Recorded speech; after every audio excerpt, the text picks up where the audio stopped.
السلام عليكم، ازيكم حبايبي عاملين ايه؟ يا رب تكونوا بألف خير. حلقة جديدة من دنيا المطبخ.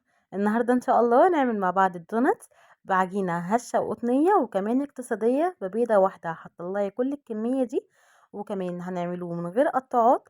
بس قبل ما ابتدي الفيديو هقول لكم حطوا اللايك وما تنسوش تشتركوا في القناة وتفعلوا زر الجرس على الكل. ويلا بينا نشوفوا مقاديرنا ايه. اول حاجة معايا في المقادير نص كوباية من اللبن، يكون لبن دافي، ويا ريت تعايري كل مقاديرك بنفس الكوباية. دلوقتي بقى انا مستخدمه الكوبايه المعليه، معايا ربع كوبايه من الزبده المذابه. زبده ممكن تستبدليها بزيت او سمنه، بس احسن حاجه هي الزبده، بتدي طعم حلو. وكمان هحط بيضه واحده على المقدار بتاعي النهارده، وعليها كيس من الفانيليا، تقدري تستبدليه بمعلقه من الفانيليا السايله، وكمان معلقه من الخل عشان تديني هشاشه وطراوه اكتر للعجينه، وبتعمل كمان كمحسن. وحطيت كمان معلقة من الخميرة الفورية ومعلقتين من السكر. دلوقتي بقى هدوب كل المقادير بتاعتي السايلة دي مع بعضها عشان تتجانس كده وتدخل جوه بعض. دلوقتي بقى هضيف الدقيق، معايا كوبايتين من الدقيق، هضيف اول كوباية زي ما انتوا شايفين وهقلبها كويس بالمضرب اللي معايا. ودلوقتي هضيف تاني كوباية وهحط عليها رشة من الملح وربع كوباية من البيكنج باودر، وتقدري تحطي البيكنج باودر وتدوبيه جواها جوه الدقيق قبل ما تضيفيه، وتقدري تستغني عنه خالص. دلوقتي بقى هابتدي ان انا اشيل المضرب واشتغل بايديا. هابتدي اعجنه وعجن عادي خالص لحد ما تتكون معايا عجينه طريه وتتلم في ايديا كده كلها. وطبعا خلينا متفقين ان الدقيق بيختلف من نوع لتاني. فالعجينه النهارده احتاجت مني معلقه دقيق تانية بعد ما حطيت الكوبايتين اللي انا حطيتهم في الاول. زي ما انتم شايفين حطيت رشه من الدقيق على الرخامه ونزلت بالعجينه بتاعتي عشان اعجنها براحتي. عجنتها بقى لحد ما لقيتها لسه بتلزق، لحد ما عجنت فيها حبة كويسين لقيتها لسه بتلزق. حطيت عليها معلقة واحدة من الدقيق وكملت العجن بتاعي لحد ما كونت معايا عجينة طرية ما بتلزقش في الايد وناعمة زي ما انتوا شايفين كده بالظبط. دلوقتي بقى هبتدي المها كويس جدا على ايديا، وهجيب البولة اللي انا عجنت فيها واحطها فيها وهغطيها وهخليها تخمر. قعدت معايا حوالي ساعة لحد ما خمرت وتضاعف حجمها زي ما انتوا شايفين كده. ودلوقتي انا بختبرها بالشكل اللي انتوا شايفينه ده، ولقيتها ان هي تمام جدا واقدر ان انا اشكلها. دلوقتي بحط رشة من الدقيق على الرخامة تاني وهنزل بالعجينة، بس هقسمها نصين عشان الخمر اللي فيها ما يهبطش كله. دلوقتي بقى بعد ما قسمتها خدت كورة منها وهابتدي ان انا افردها عادي بالنشابة. واهم حاجة في الفرد ان انتوا تخلوا السطح بتاعها متساوي، يعني مفيش حتة اعلى من التانية. وزي ما قلت لكم في اول فيديو انا مش هقطعه بقطاعات، انا هقطعه بحاجات اقتصادية جدا ومن البيت. دلوقتي انا استخدمت زي ما انتوا شايفين علبتين فاضيين كنت جايبة فيهم حاجات من بره. اي علبتين او كوباية كبيرة كوباية صغيرة، عشان انا هعمل ميني وهعمل الكبير العادي الحجم العادي الكبير. جبت بقى استخدمت غطا الازازه كمان عشان اعمل له الفتحه اللي في النص، بس الصغير ده انا مش هعمل فتحه من النص، هعمل له ده اللي هو المحشي الحشوه اللي احنا الاقتصاديه اللي هنعملوها مع بعض. لكن الكبير فتحته بغطا الازازه وقطعته بعلبه كانت عندي زي علبه الزبادي كده. وده انا هحطه على رشه من الدقيق. هقول لكم طريقه تانية للتخمير لتاني مره، هقول لكم دلوقتي هنعملوها على ايه. تابعوا معايا الفيديو وما تنسوش اللايك عشان تستفيدوا منه. دلوقتي بقى دي تاني كورة من العجين هفردها بردك وهعملها ميني كلها. هقول لكم بقى هقطعها بايه وهحطها على ايه. دلوقتي هقطع بالقطوعة العلبة الصغيرة اللي انا قلت لكم، وهعمل لها الفتحة الصغيرة بايه بغطا بتاع علبة الوان الجل بتاعت الالوان اللي بنستخدمها في الاكل. يعني دي مش غطا دوا ولا حاجة، دي الالوان الجل الغذائية اللي بنستخدموها في تلوين الأكل أو تلوين الحلويات. دلوقتي بقى هقول لكم على الطريقة اللي أنا التانية اللي قلت لكم عليها عشان تقدروا إن انتوا تنزلوها في الزيت، وهي ورق الزبدة قطعته قطع صغيرة وحطيته عليها عشان هقول لكم دلوقتي أنه طريقة أحسن.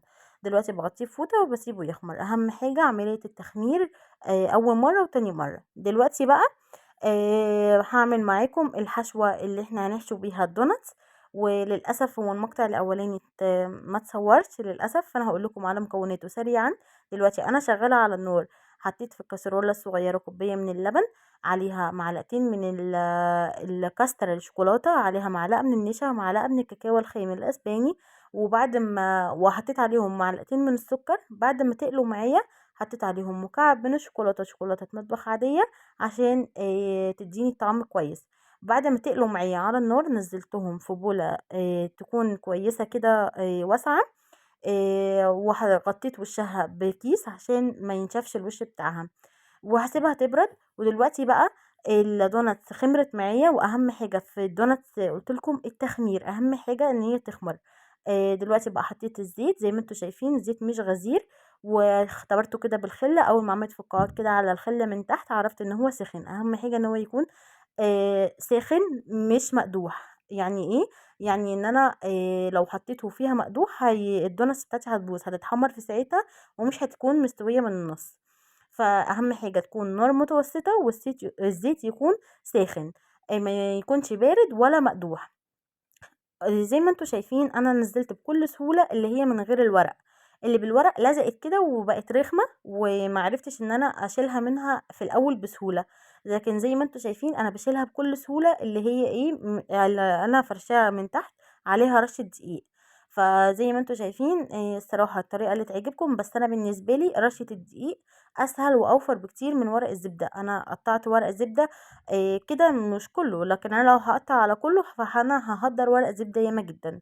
فزي ما انتوا شايفين هقول لكم دلوقتي شلتها بايديا في الاخر، يعني الصراحة اتلسعت، بس يعني ما قدرتش ان انا اشيلها باي حاجة، لقيتها هتتقطع غير بايديا بس.